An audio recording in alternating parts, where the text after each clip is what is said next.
But it is interesting that in Surah 5, verse 21, the Qur'an and Allah commands the Jewish people to enter that land, what's called the Holy Land, Ard al-Muqaddasa.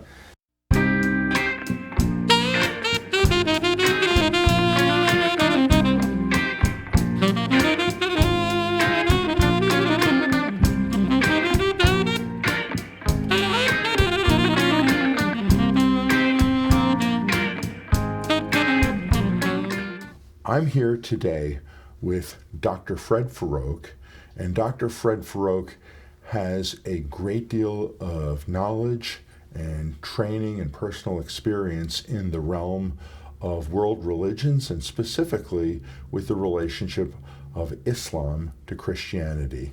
And so without any further ado, I want to introduce Dr. Fred Farrokh. And Fred, could you tell us a little bit about yourself? It's good to see you, Rabbi Steve. Yes, my name is Fred Farrokh. I am a Muslim background Christian. I'm an Iranian American. I was born and raised Muslim, and interestingly, I was born, my parents tell me, on the Christian holiday of Good Friday, so some kind of stars were aligning, if you want to even go into that scheme of things. We lived in Iran when I was little. We also lived in the United States. I attended mosque when I was young. My life took a significant change when I was 19. Had a chance to read the Bible, and in reading the Bible, I discovered who Jesus Christ is, or Yeshua, as this name is said in Hebrew. And over a period of months in reading the Bible and asking God for guidance, more and more I began to discover Jesus and fall in love with Jesus. And so this was actually 40 years ago, so time has passed. So from that point until now, educationally, I have a master's degree in public policy analysis from Binghamton University in New York State. I have a PhD in intercultural studies from Assemblies of God Theological Seminary with my dissertation and area of research was on Muslim identity. I'm a Christian minister, and I'm a full-time minister of the gospel. My wife and I are very active in ministry, and so the Lord has allowed us to travel to over 50 countries, including all regions of the Muslim world. And I say that just to help maybe connect some dots for people as we kind of unpack this conversation. So it's good to be with you again, as always. Well, I am just thrilled that the breadth of your personal lived experience and the breadth of your academic experience can be brought to bear on understanding some things that many people are having difficulty sorting out right now. Mm-hmm. And as you know, right now, the circumstance with what has happened in Gaza, with the initial attacks on October 7th, and with the military response to this, is such that people are really looking for a solution that will end up being righteous and that will be fair to both peoples, but that won't continue ancient hostilities. Mm-hmm. So, I mean, as we're opening this up, are we looking at something that is unique and different now, or is this something that is kind of the same thing that has been going on through the generations, possibly with more technologically advanced toys? Mm-hmm.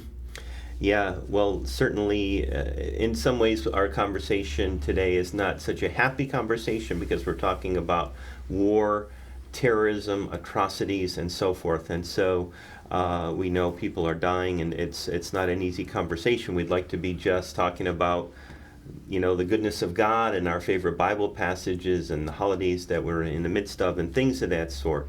I think that we're really looking at a game changer situation with what happened in October 7th, 2023 with the Hamas terrorist attacks in Israel, with the taking of the hostages, with the brutality that happened. It kind of shocked the world. In fact, I asked you for the opportunity to talk to you, and we kind of discussed maybe doing an interview, because probably most people in the world going about their business and, whatever that business or whatever those interests are, and suddenly on October 7th, everyone's attention was arrested by what happened in Israel from Gaza with the terrorist attacks, with the hostages. one of the things that I like hearing when you preach is often you give us a bit of a sweep of history. And of course, that is helpful in this situation. So the question is, some people might say, well, from time to time, there are these skirmishes, there are these wars, there's terrorism. Even in the Israeli strategic thinking, there was this expression called mowing the lawn, that terrorism would rise up and militancy would rise up, and every so often we would have to go in and purge out the terrorists, and I think they called this mowing the lawn.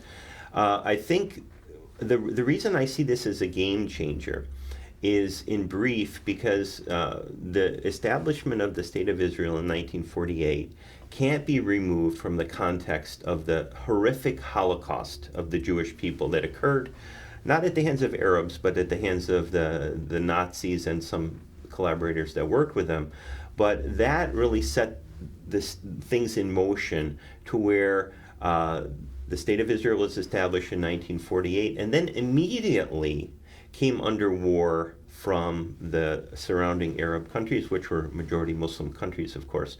The difference between that period and going through the 6-Day War of '67, the Yom Kippur War, and then the tail end of the 20th century, was a lot of that hostility toward Israel and to the Jewish people on the part of the Arabs really was it was a nationalist struggle.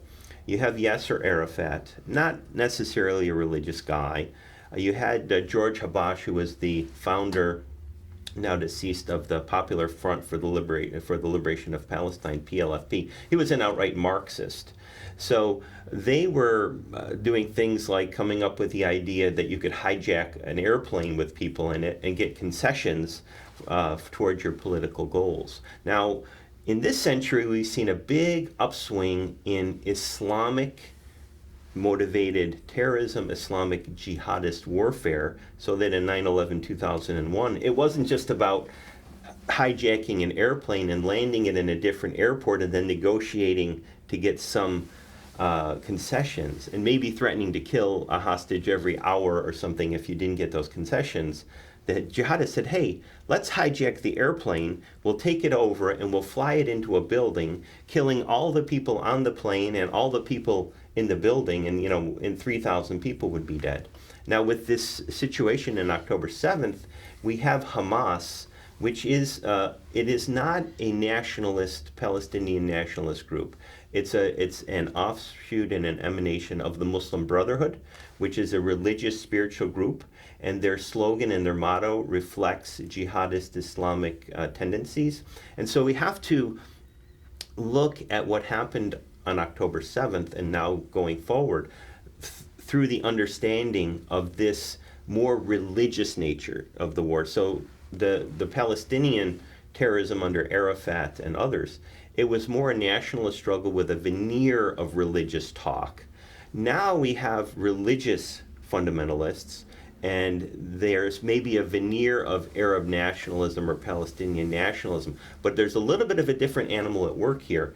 And so to understand that is helpful in understanding what's going on and what are our responses to that.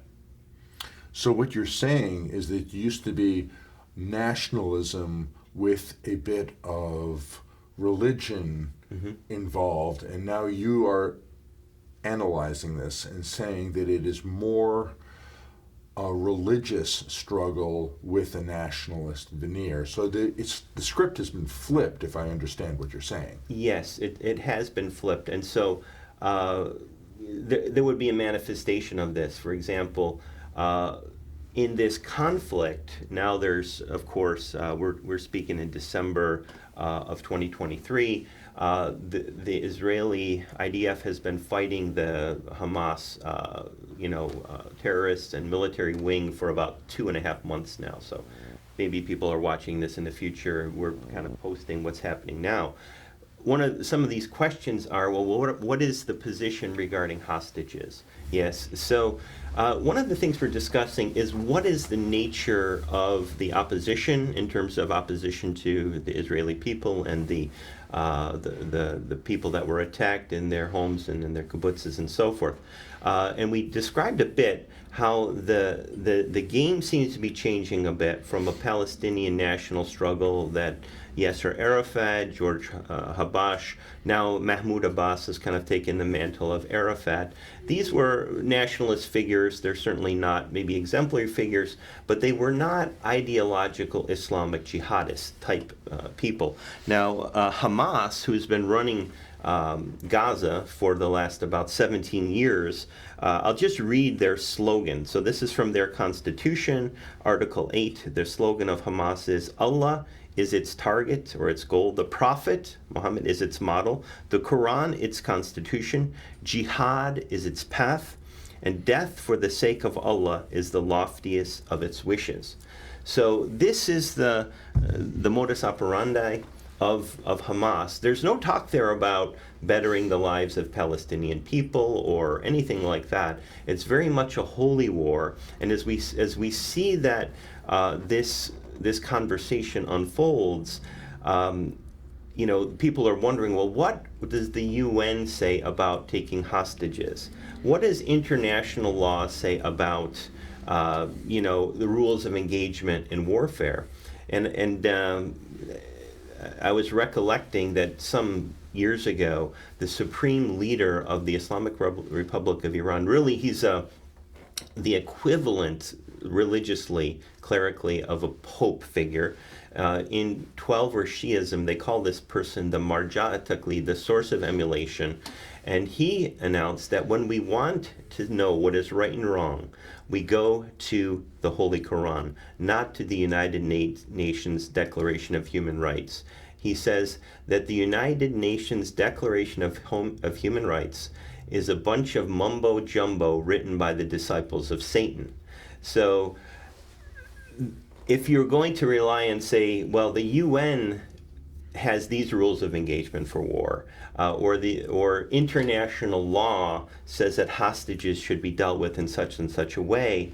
Well, the people that are on the other side of the fight don't believe that, and so we would be naive to think that they would be acting by a similar set of rules. And this disparity, it just runs throughout the whole issue of what is, for example, we can see with the Israelis that they have generally, now we know that as ministers of the gospel, that people are not angels, and only Yeshua is without sin. But if people listening this could just envision, suppose the Hamas people had the military prowess that the Israelis had, it would be obviously within a week that every Jewish person in Israel would be dead. And yet, in response to the atrocities of October 7th, and Hamas using Gaza as a whole community as a human shield, the pains with which the Israelis are trying to take to spare civilian casualties and even treat the sick. Now, I know some will say, well, our news feeds don't seem to be painting it in that way. But you have to remove yourself a bit from your news feed and say, just put the shoe on the other foot. And so we can see here that as much as I hate to say it, these Hamas leaders and Hamas protagonists, they're very evil people. What they did is not acceptable or justifiable in any under any circumstances. So the reason that, one of the reasons I wanted to speak with you about this is because this isn't about just something happening in the Middle East. It's affected the United States, it's affecting the universities, it's affecting freedom of speech pretty much everywhere. So it's important for people to understand what is the worldview and the mindset of the people that are involved. We would be naive to think that every person thinks like me or every person thinks like us.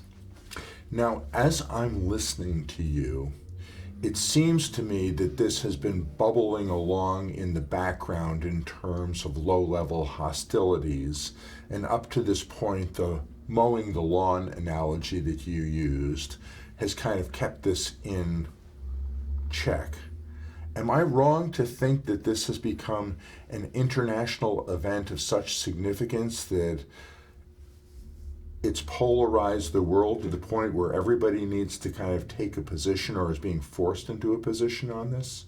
It seems to be the case. We were traveling in ministry in England last month and speaking at a Muslim background believers conference. But in London, the British people, they have a holiday that they call the Armistice Day. It's equivalent of what in America is called Veterans Day, and in other countries they celebrate and remember with great humility and thanks those who have fallen in the service of their country. Now, what happened in England was this Armistice Day was somewhat hijacked by pro-Palestinian rallies that really didn't have anything to do with British history, and it very much annoyed, to put it mildly, and injured those British people that wanted to remember their loved ones and those who had died in world wars and all that kind of thing, which I don't have any personal stake in that scenario.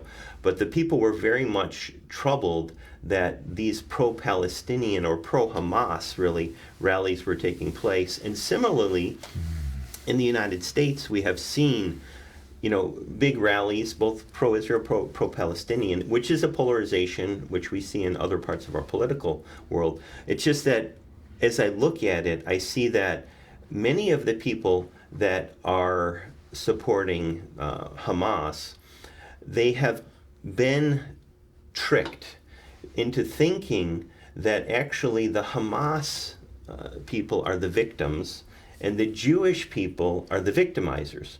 Now, how you could come to this conclusion, one based on what happened on October 7th, with the just horrific massacre of basically defenseless people, including women and children.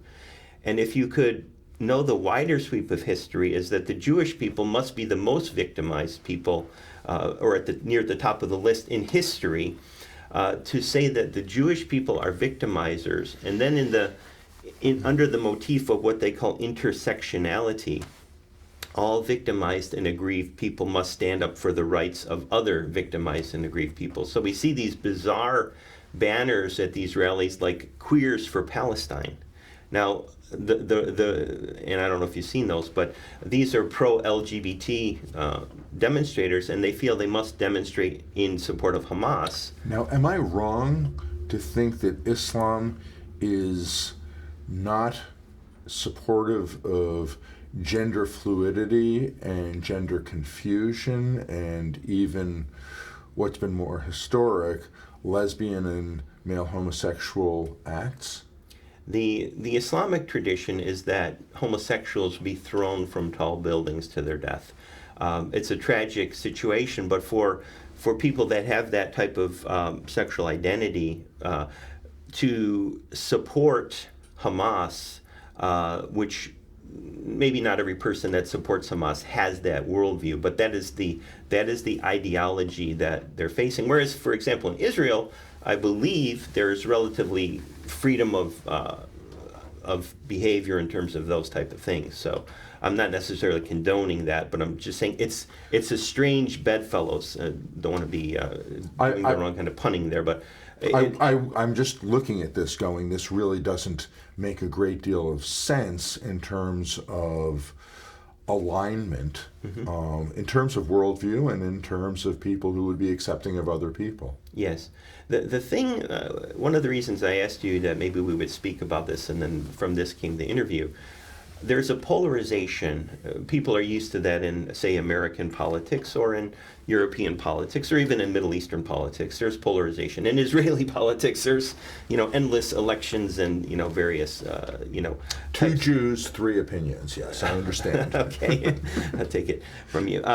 But the situation here is particularly alarming because what we saw in the 1930s in Germany was a process of vilification and marginalization of the Jewish people, which ultimately ended in a horrific genocide.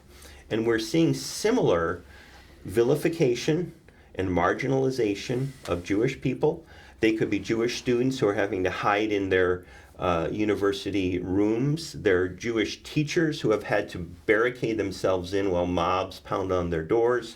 and other calls for violence against Jews and Jewish people and Jewish institutions, which are very troubling in the sweep of things. So yes, there's probably always going to be political polarization, but what we see now are ominous signs of anti-Semitism, of the type of a vilification and a marginalization which ended with the horrific events of the Holocaust. Now, in just less than a century later, similar types of threats, similar types of accusations. And so those of us, myself not being a Jewish person, I feel that there's a need to raise our voice against this type of anti-Semitism and perhaps warn people that those that you were supporting, you might not really know them as well as you ought.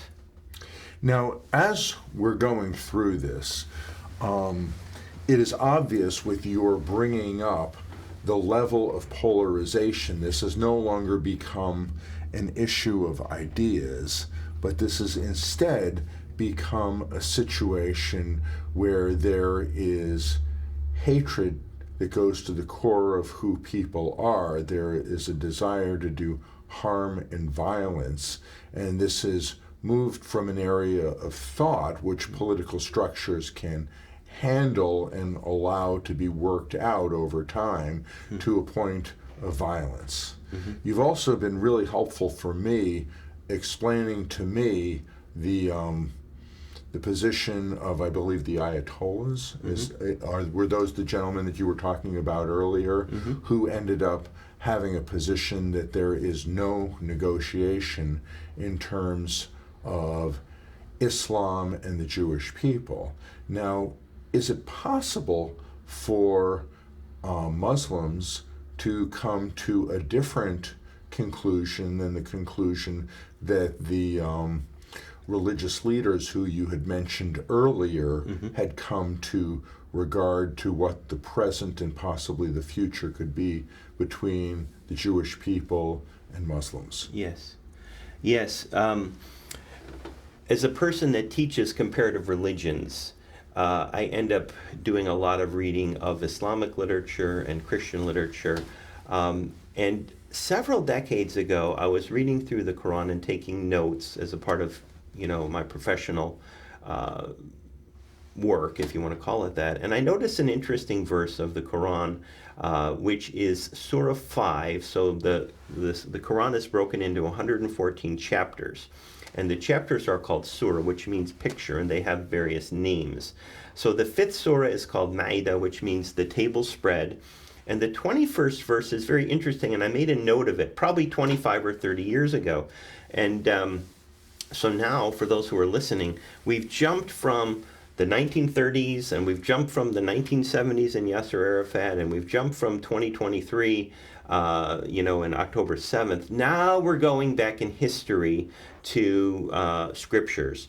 And when we talk about the Bible and the Jewish scriptures, the Christian, the Greek New Testament, and the Arabic Quran, there are points of theological divergence, and then there's also points of theological convergence.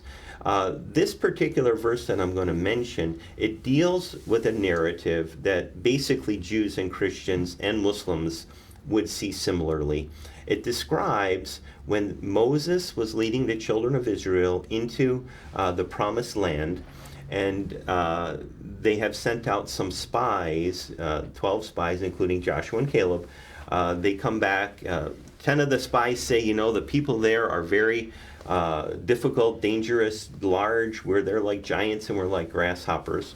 But the Quran says in Surah 5, verse 21, it says, "O my people, enter the promised land which Allah has decreed for you to enter in, and do not turn back, or you will be among the losers."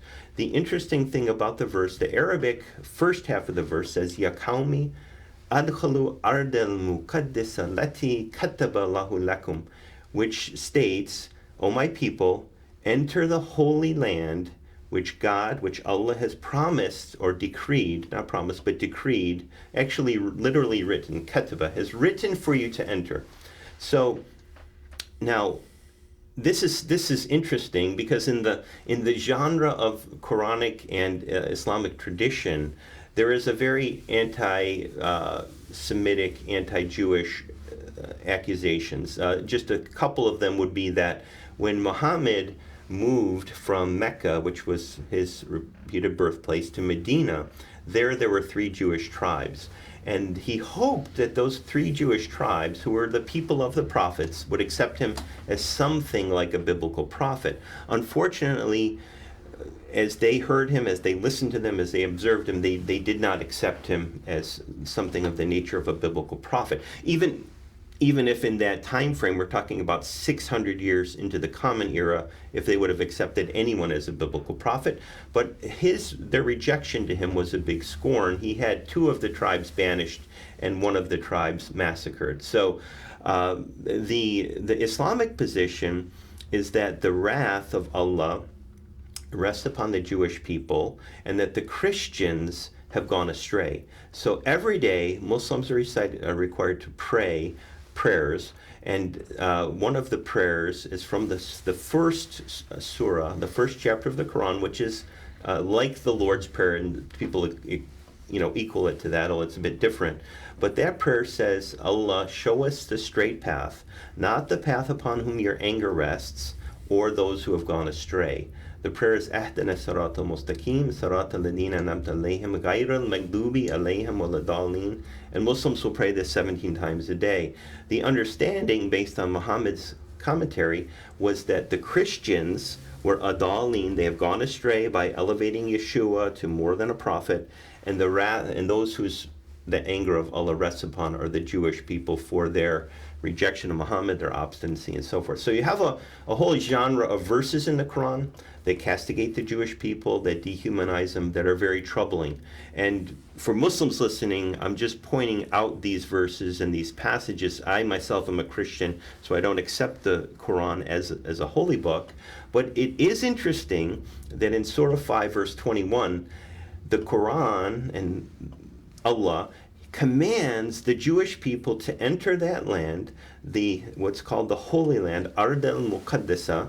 So for the word for in Hebrew for the land is haaretz, and the Arabic cognate for aretz is ard, and the Hebrew word for holy would be kudus or kodesh. Mm-hmm. The Arabic word is kudus, and so holy is muqaddasa. So Allah is commanding the Jewish people to enter the Ard al-Muqaddasa, to the Holy Land. And it says that this is the land that Allah has decreed for you to enter. Now, Muslims may say, well, they didn't enter then. Well, of course, we all know that they didn't immediately enter. They wandered in the wilderness for 40 years, and then they entered. And Muslims may say, well, later they disqualified themselves for various reasons. Even in the same surah, chapter 5, verse 82, it says there's great enmity to the Muslim believers on behalf of the Jewish people. But what I would ask for the Muslim people to consider, to think, what is a reasonable position regarding this debated land, which we could call the Arabic Ard al-Muqaddasa, the Holy Land. Who has a claim to it? They say, do the Jewish people have any claim to the land? Well, even the Quran commands Moses and the Jewish people to enter the land which Allah has decreed and literally written for them to enter. So if Muslims say, well, the Jews have no right or portion in this land, it would certainly fly in the face of that command from the Quran, which was speaking about a time, we're talking about Moses, is about 14 or 1500 years before the Common Era, and 2,000 years before the Arabs ever entered that land. So it's something to think about, that there could be a Quranic justification or a Quranic case for Zionism, because Zionism is the belief that the Jewish people have an inheritance in that land. Now, Hamas is saying, absolutely not. We will not accept any Jewish presence in this land, and certainly no Jewish leadership.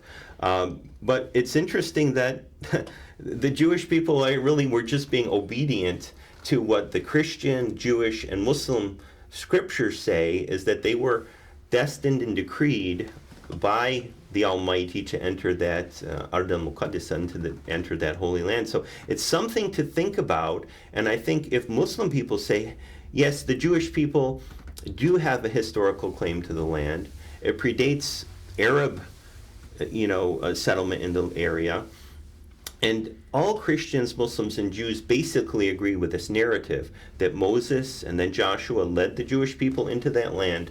It was destined and decreed by the Almighty for them to enter in.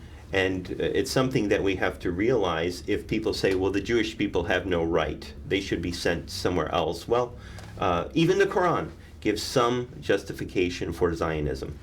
Now, as I'm listening to this is something that I have not seen in the midst of national and international media attention discussing this.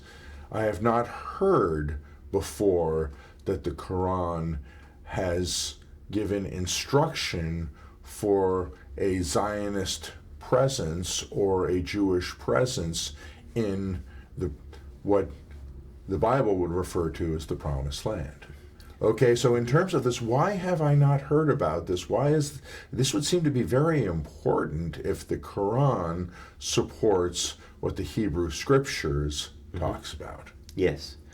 Well, this is something, in an interview, it's something that we bring up data, we bring up ideas for people to gnaw on, for people to wrestle with, to people to think about.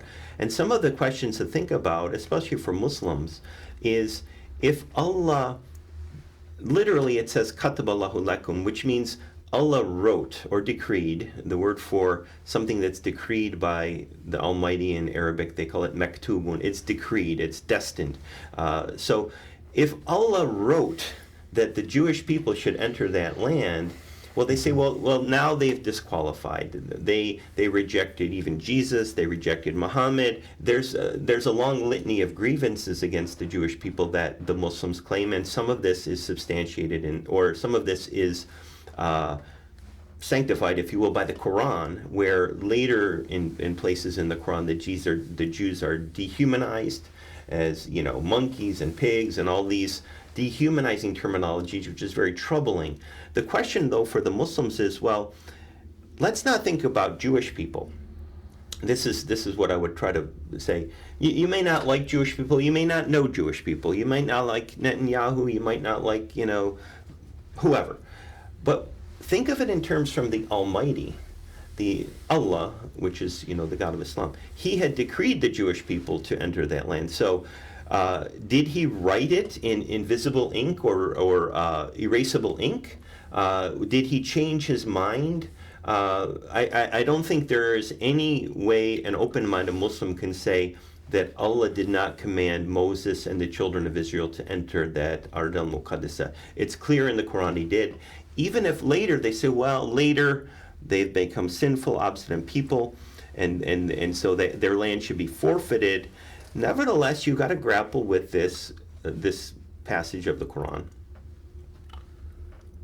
So as we're working our way through this, and as I'm trying to understand, and as you've taken me on a very significant journey through areas that are new to me, okay, as we're thinking about this, is it possible in Islamic theology to say that there was a season where Allah caused the Jewish people, mandated that the Jewish people go into the land? There was a season where Allah ended up saying that the Jewish people were falling short of what the hope was by Muhammad. Is it possible that the fact that the Jewish people have been returned in the 20th and 21st century back to Israel, that while Scripture is not being written today by Jews or by Christians or by Muslims, as far as I know, is it possible that there has been a change in attitude such that the Muslims might be finding that they're fighting a Middle Ages war against the people that may have favor in this season, because it seems like it's possible that favor can change in the Muslim world. Yes. Yes, well, there's a lot to unpack in that. I think the most Muslims, they have inherited, and it's, I know people that are Arab Middle Easterners, and I don't mean to generalize this, but they say we were taught to say, step on a bug and say, I stepped on a Jew. There would be this level of dehumanizing anti-Semitism, and I don't necessarily, by any means, mean to generalize that for all people. But you can see that there is some type of an anti-Semitism that's Islamic. One of the challenges in terms of what Muslims might say, is they'd say, well, under Islamic law, any land that has been occupied by Muslims can never permanently be returned to the control of infidels. So they extend this to even, for example, Spain, which was controlled by the Moors for about close to 800 years. This is really part of the Dar al-Islam, the House of Islam. Even though right now infidels are controlling it, they have no legitimacy there. They would say the same thing regarding the Ard al-Muqaddisa, the Holy Land. The other point that they bring up is that Muhammad had a night vision where he visited Jerusalem and from there ascended to various stages of heaven, levels of heaven, and that later, when the Arabs conquered the Ard al-Muqaddisa, the Holy Land, they eventually built this Al-Aqsa Mosque on that temple site, which is one of the areas of great friction.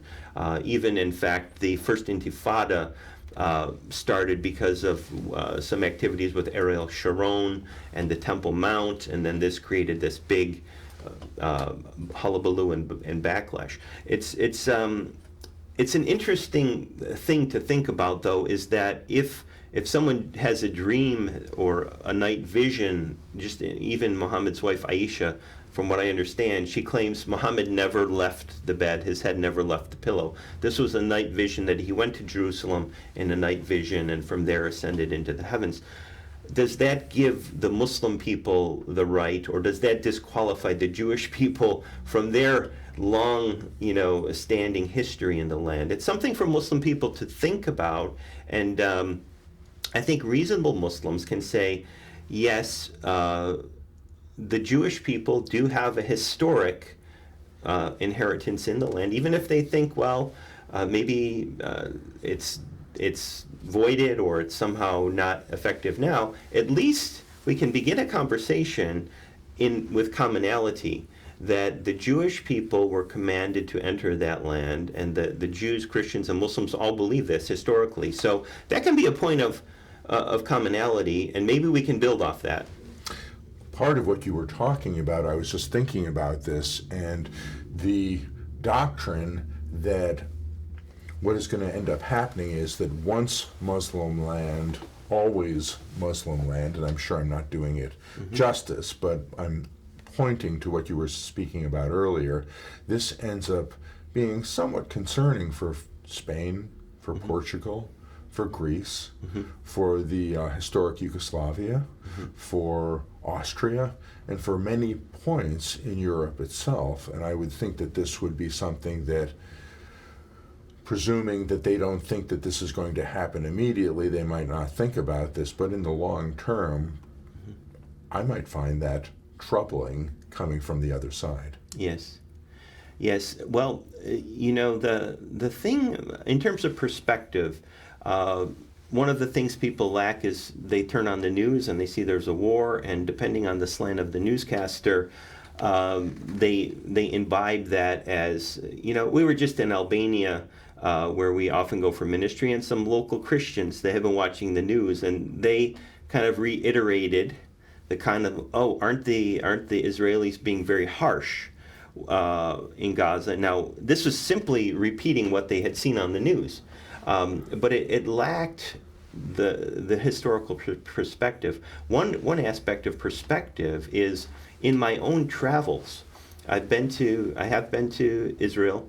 I've been to Egypt several times. I've been to Lebanon several times. I've been to Tunisia. I've been to Morocco.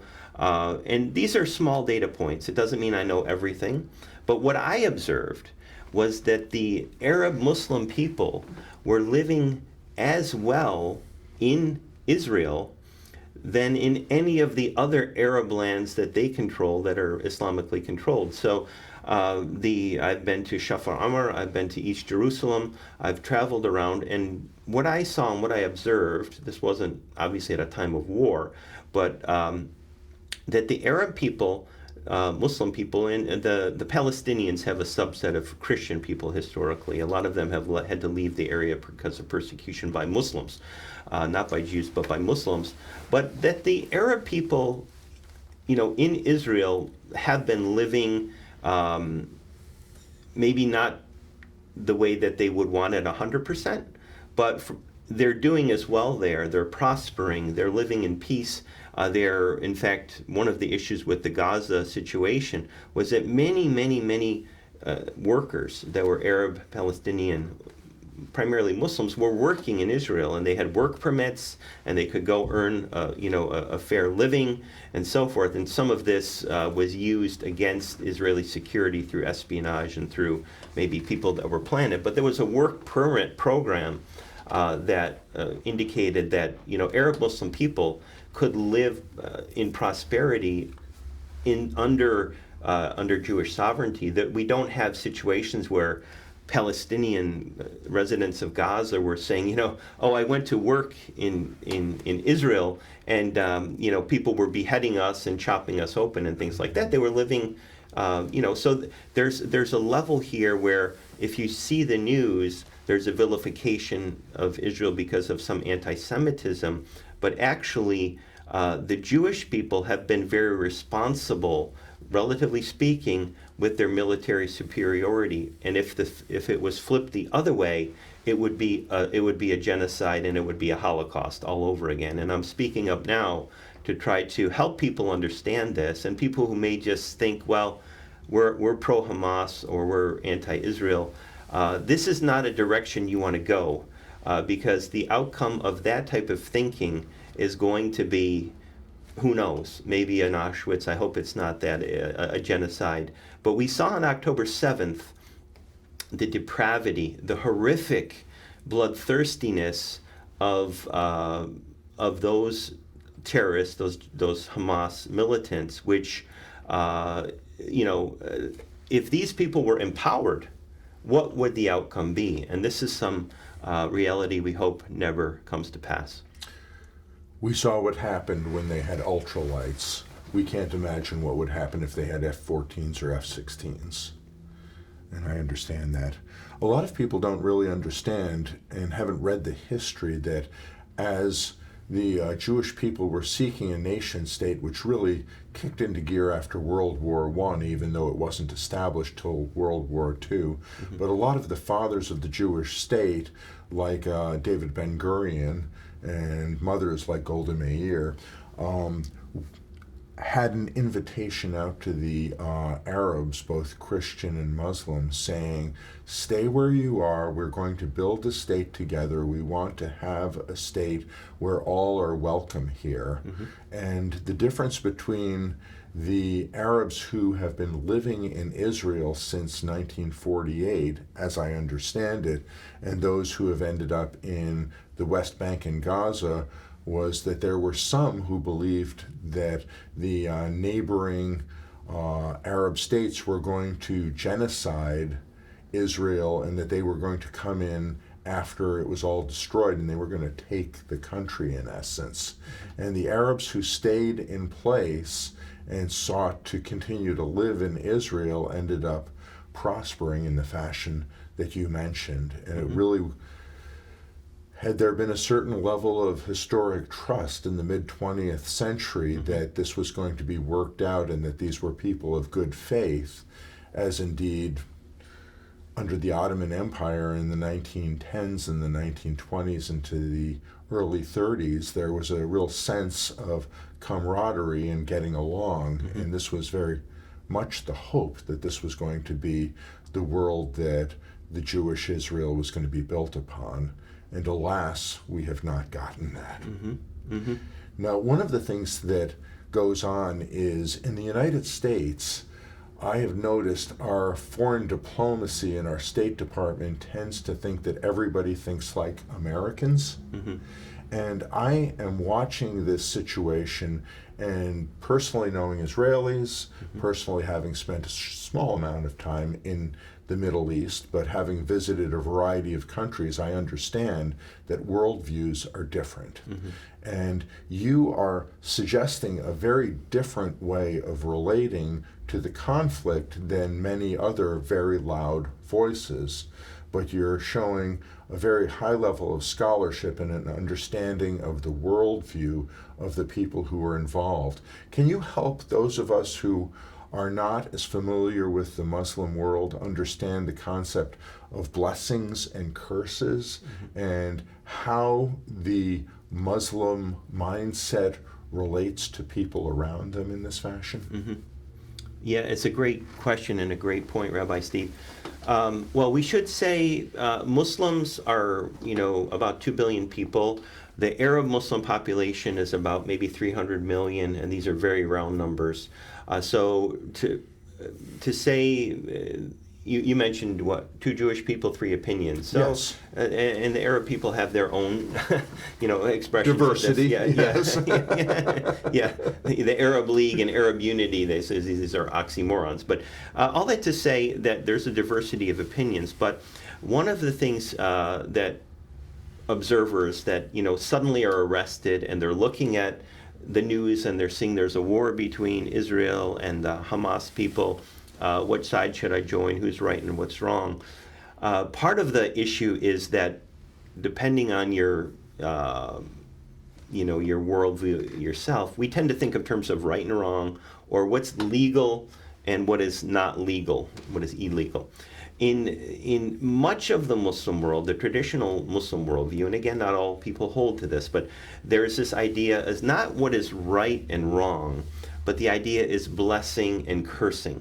So what I would like to encourage Muslim people is, whereas many Muslim people have been raised to curse Jewish people or curse, kafir, which is disbelievers. Those are non-Muslim people. And this is a problem even in India, where they struggle to live under the rule of Hindus. But not to have this spirit of blessing, cursing, but one rather of blessing. And I think of, and if you don't mind, I'm going to just open the scripture because, again, point of commonality, Muslims, Christians, and Jewish people look to Abraham as a significant figure in the faith. And when Abraham was called by the Almighty to go to the Holy Land, Ard al-Muqaddisa, at the time he was still being called Abram, it said the Lord said to Abram, I'm reading from Genesis chapter 12. In Arabic, this book is known as Tekween, or beginnings. The Lord said to Abram, go forth from your country and from your relatives and from your father's house to the land which I will show you, and I will make you a great nation, and I will bless you and make your name great, so that you shall be a blessing. I will bless those who bless you, and the one who curses you I will curse. And in you all the families of the earth will be blessed. And we know this was realized through the Jewish people. The Jewish people are a people of prophets. We know for those of us that believe in Yeshua, ultimately that child of promise who we're doing this interview at a time when Christians around the world are celebrating the advent of Yeshua, that there is a great blessing that would come through Abraham. And what the scripture teaches us is that those who bless Abraham and his family will be blessed, and those who curse him will be cursed.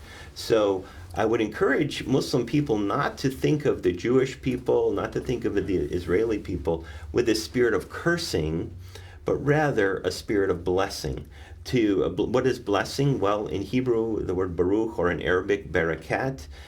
We get the Greek word in the Greek New Testament, eulogio, means the good word, to have a good intention, to speak a good word. And I think if the Muslim people will have an attitude of blessing and speaking a good word, both to Jews, Christians, Muslims, Israelis, etc., good things will follow. You mentioned, neighborliness. I know we visited Haifa, which is famous for Elijah, and Mount Carmel there. People in Haifa said, there was a long period of time where Arab Muslims and Arab Christians and Jewish people all got along peacefully. But this Islamic anti-Semitic spirit makes it very difficult because they're forcing a polarization. We want to see shalom, we want to see salam, we want to see neighborliness, hospitality, which many Jewish and Muslim people even in Israel experience, but the Hamas mentality and the victimization and the intersectionality, it's part of a polarization game where they are putting people at odds with each other. And you can see the polarization is not going to bear good fruit. It's a spirit of cursing, whereas what we would like to see is a spirit of blessing. Messiah Yeshua said, "A house divided against itself cannot stand." Yes. And I'm looking at the world that we're having around us, and I'm thinking about how many are being enticed into a house of division and a house that is inherently less stable.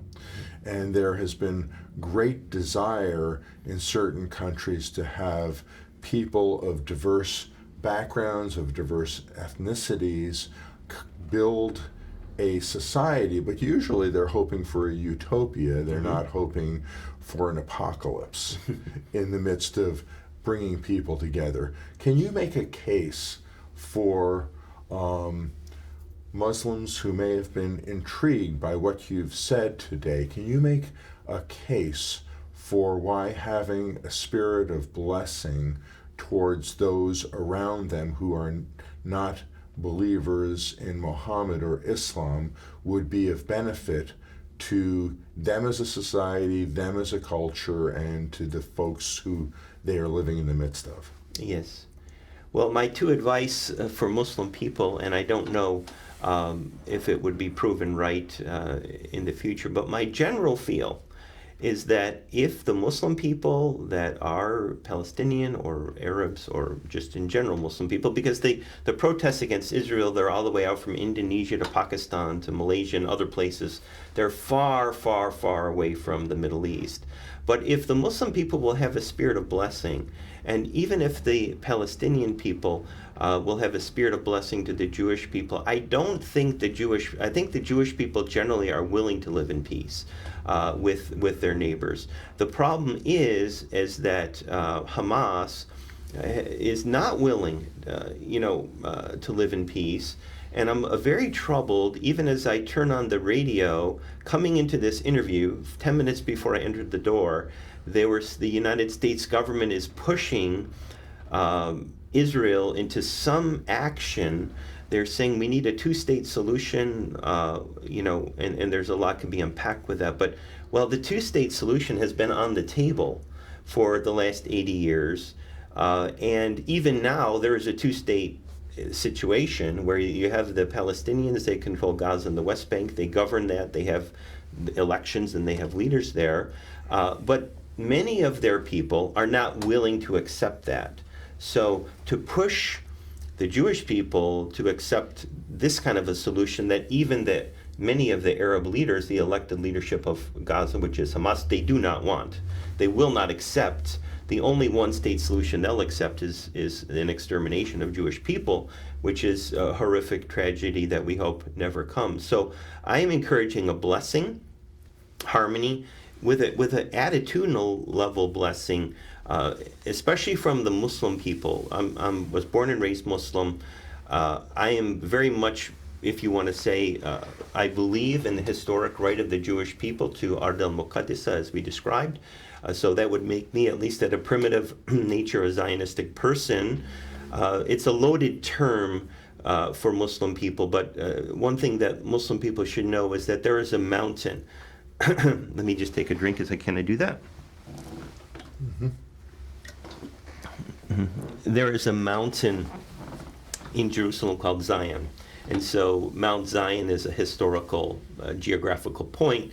But among Muslim people, to be considered a Zionist is the worst insult. It's worse than being a serial killer. It's worse than being a rapist. It's worse than being a swindler. But I want you to think a little bit about that stigmatization, because as we have seen in Surah 5, verse 21, the Qur'an, in that the Almighty has commanded the Jewish people to enter that holy land. So, and we call this, Zion or Israel or Palestine, or I'm using the word the Holy Land, which in Arabic is Al-Ard al-Muqaddisa, in Hebrew they call it Haaretz. That there could be a spirit of blessing in this for Muslim people, and I believe there is a possibility, if the Muslim people will have that attitude of blessing, the good word, the barakat, that there could be peace in the region and excellent harmony and coexistence. This Hamas regime, this Hamas agenda is a horrific one that is only going to end in sorrow. And so I'm calling it out right now. I'm calling out the anti-Semitism that I see. I see hundreds of young people in New York and other places, they're marching on behalf of things they don't understand. So part of our discussion today was, I think, to give a little bit of the breadth of the history, a little bit of a theological perspective, maybe on a biblical perspective, and maybe that will be helpful to Muslim people as well. Dr. Farrokh, I really want to thank you so much for the enlightening breadth of information that you've brought to us, and I've heard many things that are new to me, and I am trusting that as people discuss these things and these ideas get out there, that there is going to be a way forward that is going to be peaceful, that is going to be excellent, and that is going to bring blessing to a variety of peoples. Amen. Shalom. Shalom.